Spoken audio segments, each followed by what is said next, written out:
Jared Sutton blows time on. Is it back-to-back wins for St George Illawarra, or is it a first win of the season for the Eels? And Toby Couchman with the kick-off return. Hawkins to Barlaw, who straightens Junior Barlaw. And penalty, Parramatta. Flanagan makes a second effort at the ball. Right in front to give Parramatta a 2-0 start. Flags up. Cook and DeBellin gets the pass away through Ilias that time, brushed on by Leilua. And even Val Holmes gets the ball away. Gutherson straightens Clint. Gutherson, Gutho! 3 wins, 7 losses here all up the Dragons. As Ilias goes high, under no pressure at the back, it's taken by Isaiah Iongi. And the penalty, though, it goes to the Dragons. Obstruction on a chasing player. Oh, okay. How big a burden is that for Valentine Holmes? Oh, it's easy. It's easy. Straight through for an 8-2 lead. Smith, Dylan Brown. Iongi gets away from Surley. It opens up for Josh Adokar. And the Eels are in for their first of the afternoon. Couchman, here's Flanagan, numbers. Gutherson gets the ball away. Tui Pelotu. Has he lost the ball as he tried to ground it? Christian says, no, I scored. Jared Sutton agrees. The Dragons have their second for the time being. Walker under pressure, racing up to whack Dean Hawkins. It's Valentine Holmes. Here's Flanagan holding the ball, taking the tackle. Down low, Kautonga out of dummy half, driving for the in goal. Set restart in the process. He's got a double. Brown. Now Isaiah Iongi shows it to the outside, goes by himself and comes around to score the try. Isaiah Iongi. Smith, he's 5'8" again. Hawkins accelerates, it opens up. Isaiah Iongi, what a tackle! Last play, Hawkins kicks across the field, out towards Tui Pelotu. He missed it, and diving on it, Gideon Kautonga. The Eels will kick to level us up at Combank Stadium. Lomax, over to you. And it's straight through. Flags are up, 20 all. They're back on level terms, the Eels. Like Terrell Sloan or Isaiah Iongi. Gutherson. Now Valentine Holmes, Tui Pelotu, ball away. Here's Gutherson again. Gutherson pulls free of the defence. Good tackle. The Eels go out on the full from the goal line dropouts. About to make it 5 from 5 to edge St George Illawarra back into the lead late in this one. From Jermaine Hopgood, now Flanagan, they're 10 out the Dragons. DeBellin, Ilias, Gutherson, it goes through Surley. Tyrell Sloan reaches out and finds the corner and finds a 6-point lead for the Red V. Yep. Just looking at the foot of Tyrell Sloan. Oh, he's out. If it's simultaneous, it's out. Play the ball. Jack, hands out. Penalty, Parramatta. To make scores level again. Gets it nicely. It goes through the posts, even going higher. Flags are up. Zach Lomax. The last now, it goes back. Lomax from a long way out, doesn't get it. The first field goal attempt at halfway. He's done it at representative level, and Valentine Holmes kick away to the left of the targets. He's right in front. Zach Lomax to hand Parramatta their first win of the season, and hit it upright and went through. The former Dragon hands his coach, another former Dragon, their first wins as Parramatta Eels in 2025. Nelson, you said you could feel that one coming. What's it like now getting your first win as an NRL coach and back? Honestly, it's relief because I see how hard the players have worked and I see what they've put into it, and I see every day, like, they're working really, really hard, and then there's parts of the game where we look really good, and then there's just individual lapses that sort of happen, which we spoke about before the game, and then just see them finally get what they deserved was just, it was relieving more than exciting, than anything. So, How happy were you to see, or relieved were you to see that the match-winning player was Zach Lomax? I mean, you can't make this stuff up. No, I've seen Zach do that at training plenty of times, and unprompted either, and not, like, we'll do scenarios and that type of thing, but even when it's not a scenario, he still does them from 40, and doesn't he? Yeah, it's just,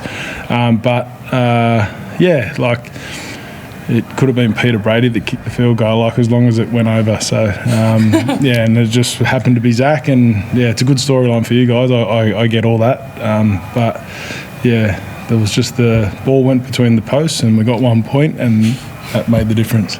Speaking of points, you must be happy considering you guys were 12 down, sort of that fight back as well, particularly the last few rounds. Yeah, no, that's something that the boys they've shown all pre-season, and then in the first sort of 5 rounds, just the fight and the effort that they've played with, just haven't got the rewards for it. So today was, down 20-8, and they got back to their strengths and worked their way back into it and found a way, and that's the NRL. That's sometimes it's not pretty, but you just got to find ways to do things, and they did.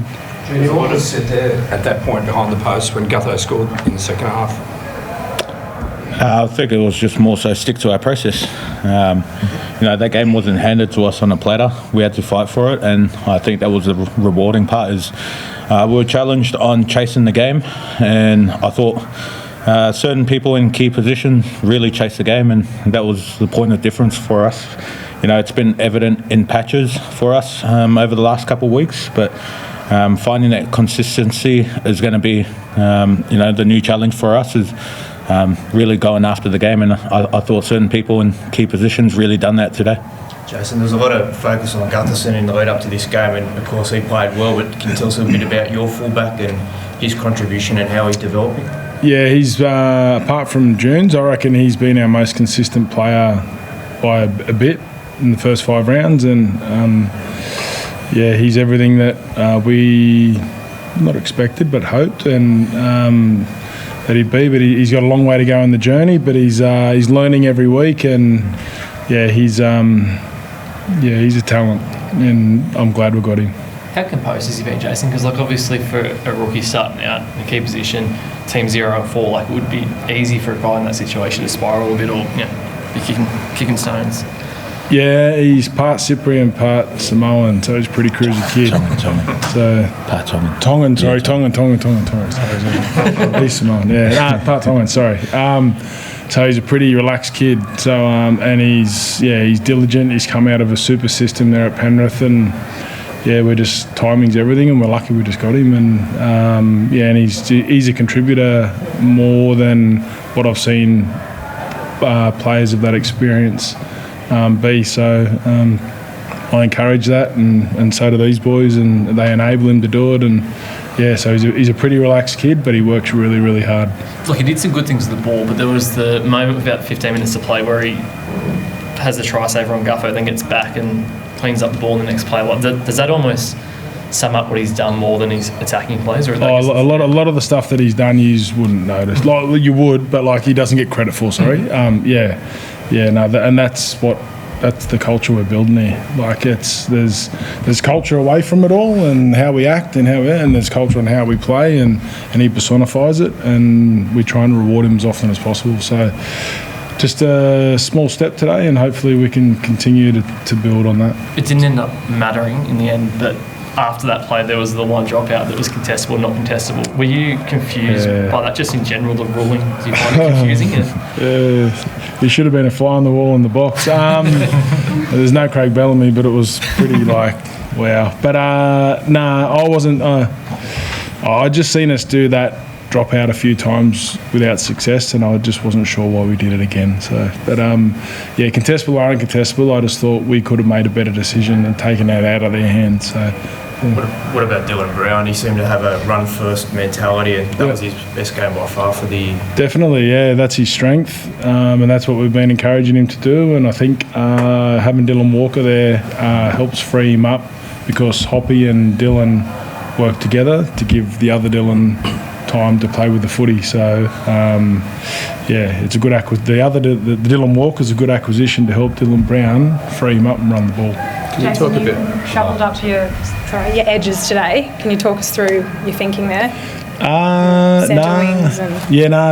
Will's back on the right, and he and Zach, they're a combo there. So, and Zach's on the wing, and then Sean Russell's at left centre. He trained at left wing the whole pre-season and left centre as well. And then Foxy's an out-and-out left winger that can kind of play both sides because of his experience. So, we made that call pretty early in the week, didn't we? And and I just think it's the best balance for our team. And you can see as the combinations grow there, especially defensively, for me, the attack will work itself out. But just getting that defensive combination, I think it's the best for our team.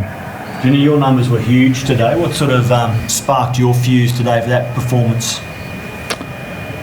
I think it was just doing whatever it took to get a win.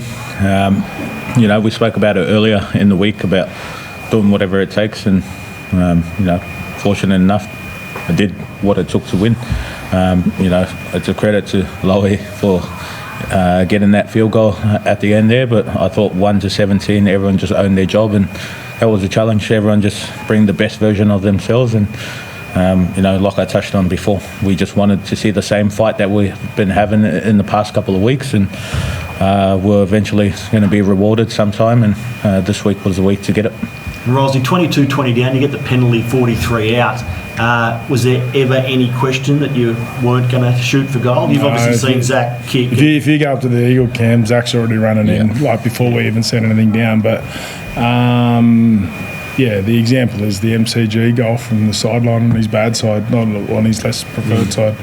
So, he does things in big moments, and I'm not going to stop him doing that. So, but still going up when he went across the crossbar. So it makes you wonder how far out he could be and still pick it. It's handy to have that in your back pocket, isn't it? So it's it's just, again, it's another one of his strengths, and he's pretty happy to do it, so I'll just let him go. I know you said it's a storyline for us, the Zach Lomax kicking the winner against his former club, but he was in tears on the field, and I know you had to speak to him about it this week. He was shaking, like it's a big moment for him. Yeah, no, it is, and it was a big decision for him, and it's been well publicised, so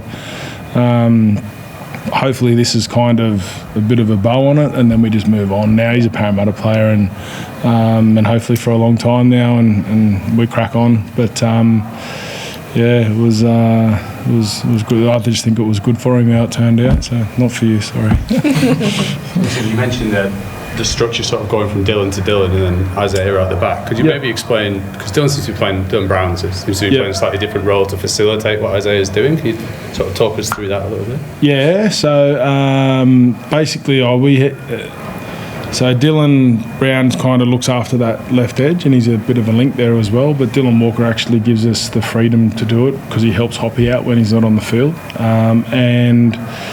It's pretty. Is that what you're asking? Like, so then. You're telling our game plan. Huh? You're telling our game plan. Yeah.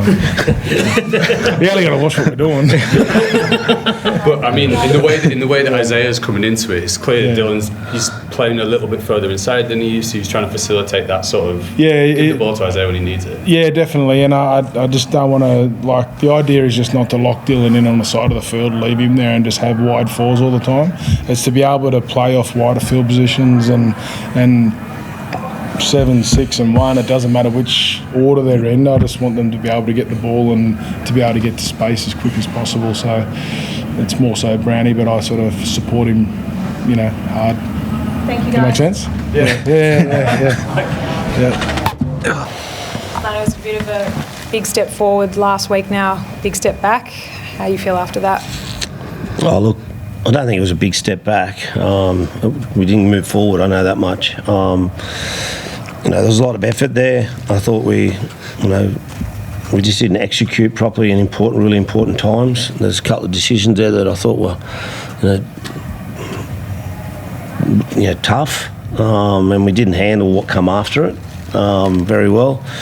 We led by 12, same thing as we did against South Sydney. Led by 12 and couldn't nail it, couldn't finish it. So we've got to learn quickly. I can throw out new spines and all that sort of stuff, but they're an experienced spine, so we're not going to toss that out there. We just didn't get it done. And then when you go to Golden Point, it's a lottery. It's a dead set lottery because it is. Whatever they want to say, it's just different footy in the last 10 minutes. So if you get field position, you know what's going to happen. And I've coached Zach along enough times. He missed 2. He wasn't going to miss the 3rd one. Do you mean the way extra time's officiated in that it's not as the same as the 80 minutes? You're a better way of doing it, mate. I really don't know. It's tough, and as I said, I'm not having a shot at the refereeing here because it's everyone's moving quickly. They know that they've got to get kick pressure on. They know they've got to get to the bloke out the back. Markers aren't square and all that sort of stuff. But as I said, it's not just us. It was both sides. You'd be disappointed you've got to get to that though. That's right, yeah. It's our fault, mate. It's not the referee's fault. Yep. Those errors, I think you even spoke about them in the pre-game. Like there's some fundamental errors that keep popping up through games. Is that just bad luck or is it? Oh no, it's not bad luck. It's attention to detail in some of the things. We had 5 errors coming out of our end. A couple on tackle 2 again. Just lost balls in contact, which is not up to standard. So we need to look at that. And as I said, the effort's there. Definitely the effort's there. Just we put ourselves under too much pressure. Were they the same things that got wrong tonight or today, Shane, compared to in the South game when you were up by 12 as well? Or were they different things you think you got wrong? They were different, but very similar. Not getting it. Where I don't think it was. One set we dropped the ball off the kick-off. And then there was another time we dropped it on tackle 2 for a kick-off. It's not to standard, so we just need to tidy those things up. Effort's there, but we just need to have some more ball security and so on. Is that a pressure thing in those moments, like when the game is closing on you a bit, do you think? There's pressure in every NRL game, so there wasn't any more pressure in this one than other games last week or the week before, so there's pressure in every game. What about the contribution of Quinn Gutherson tonight against his former club? Yeah, it was outstanding. Scored 2 tries. He's everywhere again. His effort is, as I said, similar to a lot of players within our team. We just need to tidy some things up. I know you said you had a couple of things go against you there. A couple of things that you thought were tough and they didn't respond well. What decisions in particular did you? I don't want to go into the decisions. I'll go into them during the week. But yeah, as I said, whether they're right or wrong, we didn't handle what come after it as well. So if you're a good footy team, you've got to turn sides away. We defended our try line pretty well, and then they got a 6 again on us on our try line. Then we defended that set, and they kick into a corner, and we needed to execute that catch. That's 7 tackle set for us. So just little things like that are just killing us, and they get a try from that. I don't think it was that hard of a catch to execute once again, but just little things like catching a football can cost you a footy game. That wasn't the only thing tonight, but little things like that can hurt you. Cookie, what about when you felt the momentum starting to go their way at the back end? What was it like out there? Well, that's just where we've got to be better. We've been smarter with the way we play, and we had a 12-point lead again, like we did against South a couple of weeks ago, but we've just got to be better at playing our footy and sticking to it. Obviously, teams are going to have momentum when they get a bit of a sniff, but we've just got to keep playing our footy. We probably didn't do that in the last 10 minutes, which was what Flannel was saying, similar to a couple of weeks ago. Could you just on Guffo out there, did it sort of feel like he said man was there to a point to prove, but obviously the crowd booed him on that first touch he had, and he kind of just thought he took the game by the scruff of the neck for a while there? I didn't hear them boo him, but I don't know why they would either with everything he's given to this club here. But mate, that's just what you get from Guffer every week, and I think that's why he's such a quality player. So it obviously just stood out a bit more today, but obviously because he's playing his older club. Flano, last week the Storm had 46 tackles in your 20. Today it was 31-12 against you in terms of tackling opposition 20, yet you only allow 3 tries. Is your red zone D one of the brightest parts about the Dragons' form through the first 5 weeks? It is, Matty, but I don't want to practice it. I'll do that during the week. I don't want to practice it on game day. Like those times we just put ourselves under pressure. Like as I said, so there's a couple of errors from kickoffs, and we just hand them field position, and we're doing okay on our try line D. But putting ourselves, it's not just the try line D; it's the energy that zaps out of you, and giving sides legs up and feeling positive about themselves. They get their attack on early. It's 2 weeks in a row that we've, I think at half time it was 25 play the balls in our 20, and they scored 1 try. We had 9 and scored 2 tries. 9 play the balls in their 20. Like, we're just not giving ourselves a chance because of the errors we're having at the other end of the field. I know you said no spine changes, but do you look for changes? Like, how are they performing? Yeah, as I said, when you lose footy games, you're looking for answers within your team, but I don't think they contributed. They were the sole contributors today. They tried hard. We didn't get it done, and I've got to look at why we didn't get it done at that when we led by 12 points. Like what went wrong there, and we'll do that during the week. Thank you. Thank you.